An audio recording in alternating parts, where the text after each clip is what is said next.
Okay. One of the things that we alluded to in our last session was um, we talked about final arrangements basically, and how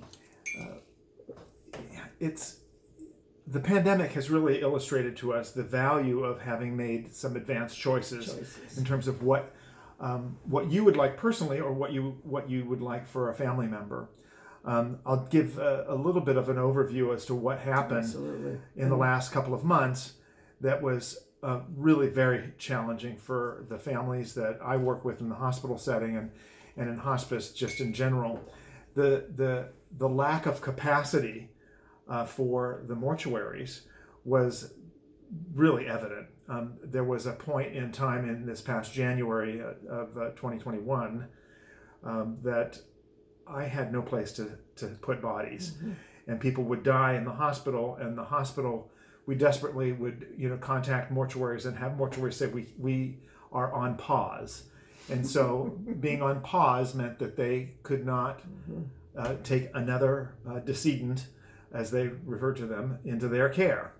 And so the hospitals discreetly, or maybe not so discreetly, put tractor trailers that were refrigerated, and that people who had died in the hospital without arrangements in place were placed kind of in storage. The hospital that I work at has, I think, 6 slots in the morgue, and so 6 people dying was a low number for a hospital like ours. That's a people don't remain in a hospital morgue very long. It's usually a day or two, and people are moved on to a mortuary. Well, we were having 6 to 8 deaths a day, and so having that kind of volume really caused problems with mortuaries, even if you had arrangements. And so some would say, does the person have a pre-need policy with our mortuary? And if they didn't, they would say, we're very sorry, we cannot accommodate you. Don't you love that term, Michael? Yeah. Pre-need. Yeah. And so the point is that it's hard to make funeral arrangements because it's so final. But if you haven't made arrangements for yourself, I think there's a value in doing so to protect your family from very uncomfortable conversations, and potentially something where they're not going to be able to have. Well, when you're in a social situation that is in the middle of a pandemic, to convince yourself that nothing is going to happen to you or to your loved one is not rational. No. It doesn't have to be that fancy. I mean, even if you just make your pre-arrangements for something extremely simple, you can always add to it at the time of death. And I know, as we both know, that it's difficult to make that kind of decision. You don't want to. You want to be in denial about it. But look what we've just been through. Right. And that's really the you make the point for why we're even having a conversation about this, is that I used to tell people that you should make a decision: do you wish to be buried or cremated? Because those two choices are going to guide you in your decision making from that point forward. Now it doesn't matter, Michael. No, you have to have made a decision as to who you're going to work with. Yes. So the organization that's going to perform the cremation or burial is very crucial. If the society will allow you to bury. I mean, we're running into that problem as well. I mean, if you don't have space, you don't have the people to do embalming, to transport bodies, to dig a hole and create, for the vehicle to go into, you're going to be cremated. Right. In some countries, especially with the coronavirus, the people who had died from coronavirus were cremated. The bulk of that, period. That they just made that decision, and some.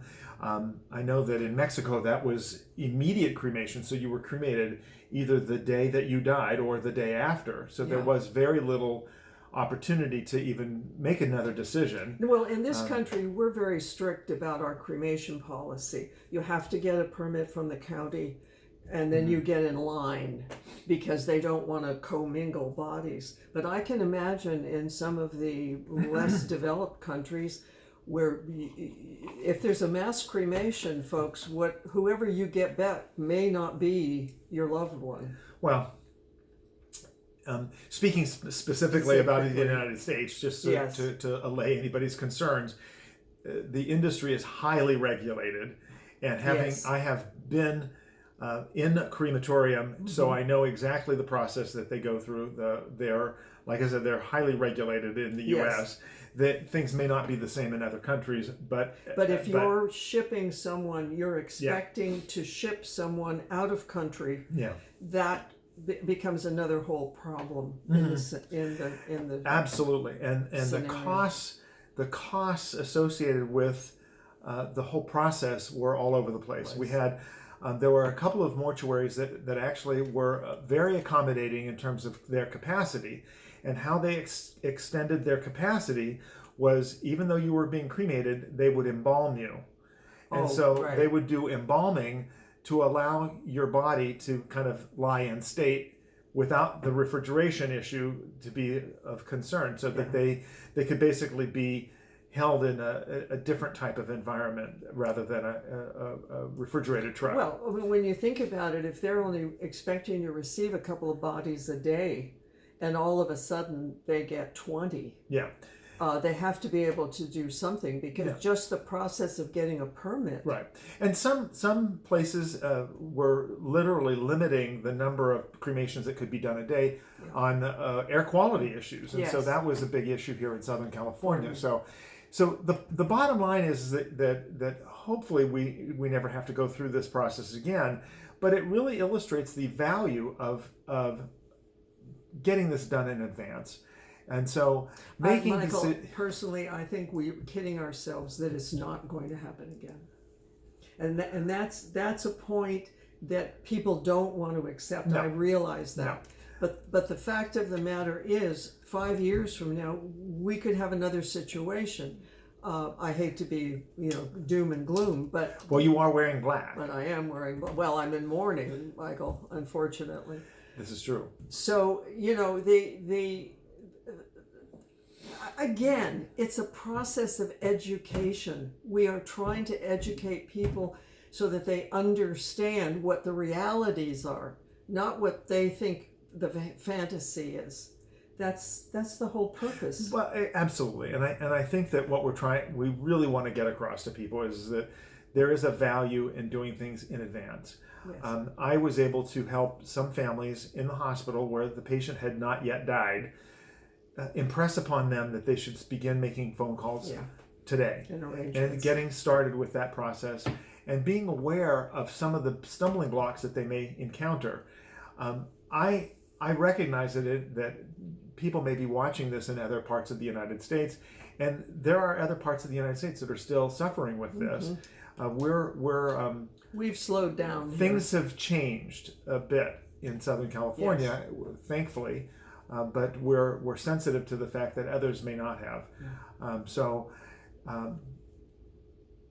Cremation or burial, choosing a location, the folks that you wish to work with, is going to be extremely valuable and may save you some of the grief that some families have experienced. Well, the other thing that I'm aware of, as far as you're concerned, is that you've been doing this long enough that you've got a group that you can reach out to. Mm-hmm. A lot of social workers, a lot of case managers in other hospitals and facilities, they may not be as proactive as you are. They may not have the resources that you're able to tap into, and in that regard, the family member or the patient, they're not going to have the resource. No, and it'll be total and complete chaos for that individual, family, and adding to your grief. It's compounded, especially when you may come from a particular ethnic or cultural group where burial or cremation same day or closest to the time of death is really crucial, and not being able to do that is going to add some additional trauma to the family. Well, we know from experience that same day and a crisis is not going to happen. No. I don't care if you're Buddhist, if you're Jewish, Muslim, it doesn't matter. And the frustration that families experienced Yeah.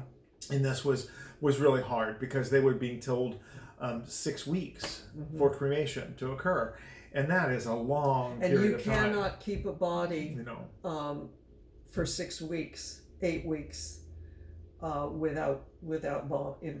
Well, You don't have the facility. If anyhow, it's not showing up on the screen, I Okay. don't believe, but anyhow, Okay. again, we have such high tech resources for our shows. So Our blogs. let me just do that. Yeah, There we go. Ooh. Yeah. Well, if I can get back to Richard, Michael, when he died, luckily he went into the mortuary at the hospital, and my son. Morgue. What did I say? Mortuary. Morgue. Yeah. Excuse me. If you had a mortuary in the hospital, that would be a That'd little nice. difficult time marketing that. Yeah, I know. That service. But so my son and I went to the mortuary that we had made arrangements, and luckily it was just prior to the shutdown. From the 5th to the 13th, unbeknownst to us at that time, but. It took almost 2 weeks to get the licensing from the county to be able to cremate him, and we, as a matter of fact, we were in lockdown because I wasn't able to pick him up for 5 additional days, and then I got a death certificate. I got his remains, and all was well in that regard. But had he died 2-3 weeks later, oh God, yeah. I would have been in the queue along with everybody else. Well, the other thing that would have happened is that you might not have been able to say goodbye. Yeah. And that I want to take for the next section. Okay.